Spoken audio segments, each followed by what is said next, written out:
With the holiday season just around the corner, I thought it would be a great idea to do a small production run of 20 different boxes. You can see here that there's several different wood species combination as well as 2 different joinery styles as well.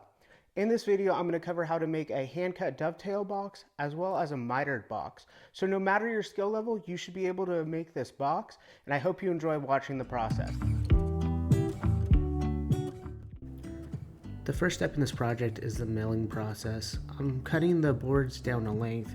You can see that I use a spacer block. This will give me the length of the sides, and then when I remove it, that gives me the length of my front and back pieces. I do this so I'm able to keep a grain match. With all the pieces cut to length, I now rip them to width using the table saw. In this video, I'm going to show you making a few different versions of the box, but you can see here is all the stock cut and milled to size for all 20 of the boxes that I'm making. The first joinery method we're going to take a look at is the hand-cut dovetails. So that's the majority of these boxes because that's my favorite joint to cut. So let's take a look at how I do that process. With all the stock prepared, it's on to version 1. This is going to be a dovetailed version. The first step in that is laying out the pieces and marking them so everything lines up in the end. I'm going to just do a quick overview of all the different processes that I do when I cut dovetails, but if you'd like to see a more in-depth version of it, I do have a how to cut dovetails video, and I'll leave a link to that right here.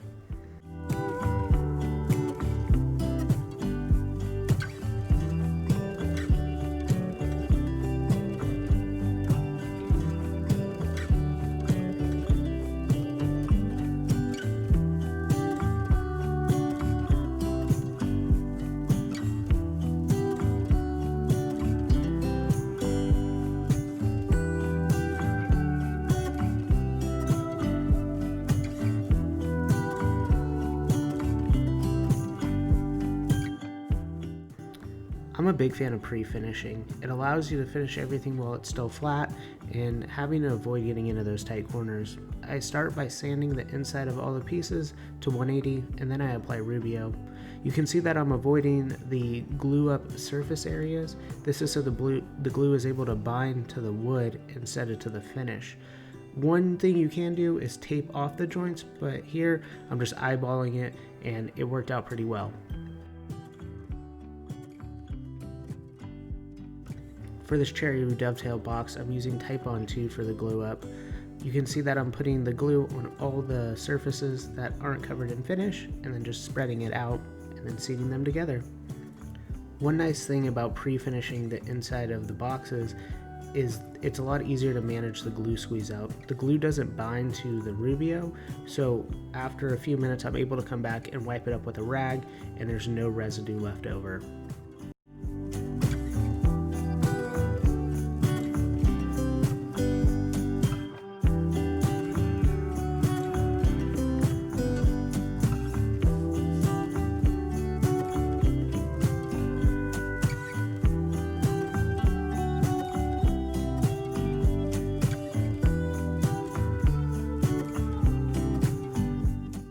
To clamp this box up, I'm using 2 Bessie trigger clamps. They work so well and they're so easy to use. I highly recommend them. The second joinery method I'm going to be covering is the miter. So here I have a Sapele mitered box that I made, and I really like this look. It has complete grain matching on all 4 corners, and I'm going to show you a cool way of how I cut the miters using a router table instead of a miter saw or a table saw. So let's take a look. The second version of the box is going to be a mitered box. Here I'm cutting the miters on the router table using a 45-degree chamfer bit. Then I'm dry fitting them using some blue tape from X-Fasten to make sure that the miters line up perfectly before I start the glue up process. While you can cut the miters on the table saw or miter saw, I really wanted to try out the chamfer bit on the router table, and it worked pretty well. I'm really happy with how this dry fit goes.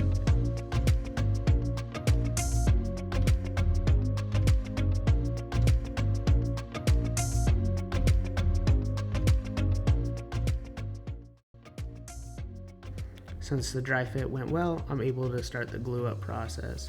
Again, I apply blue tape to the back of each one of the joints. This is just going to aid me in lining everything up when I go to clamp it up. Similar to the dovetailed box, I pre-finished the inside of the mitered boxes as well, sanded to 180 and then put Rubio on.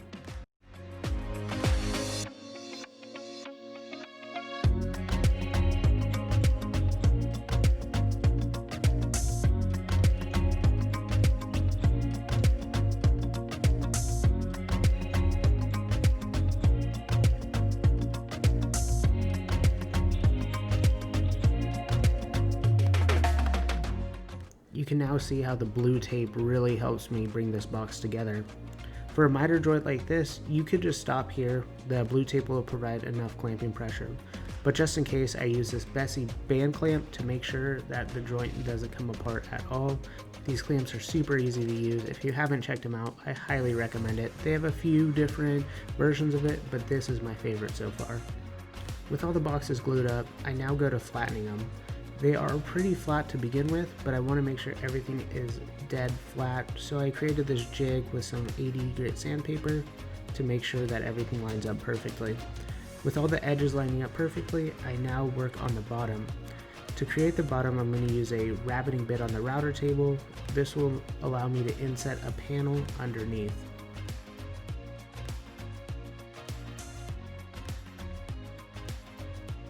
The only downside to the rabbiting bit is it leaves round corners and the plywood is square. So you can either cut rounded corners on your plywood or square up the corners on your box. For me, I squared up the corners using some chisels. This process is a little tedious, but once you get the groove down, it's pretty simple.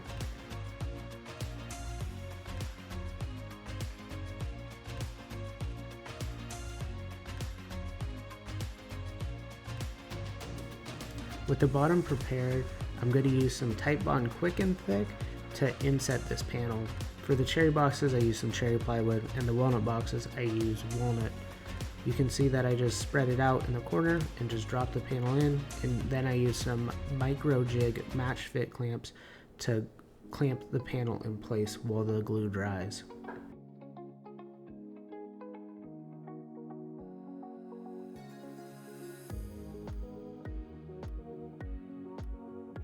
Unfortunately, I grabbed the wrong clamps to begin with. They were too short, so I had to go with the longer ones. An easy mistake.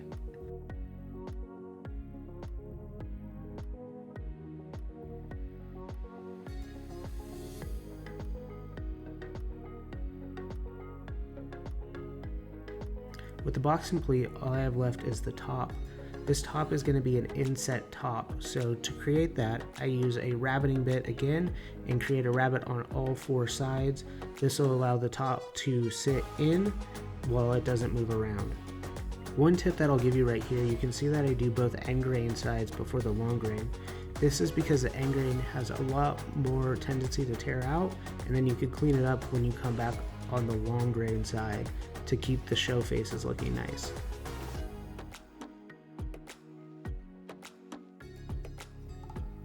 To create the profile on the top, I'm using this homemade jig and the table saw. I haven't made a whole lot of videos on this jig, but if you have any questions about it, let me know and I'll be glad to answer them for you. It's really simple. It allows you to present the workpiece at a 90-degree angle while the blade is beveled, giving you a beveled look on all four edges of the top.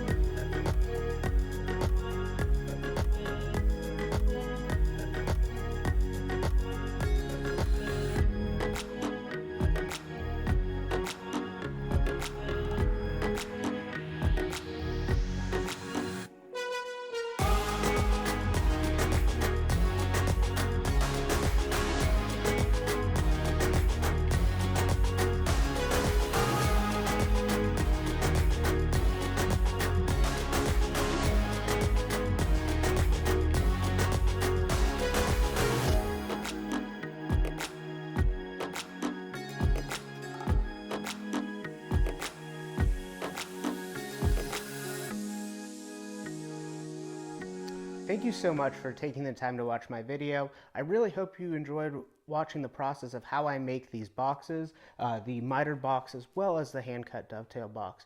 If you have any questions, please leave them down below in the comment section, and I would appreciate any feedback. And don't forget to hit that like and subscribe button and turn on that notification bell. Thank you so much and have a great day.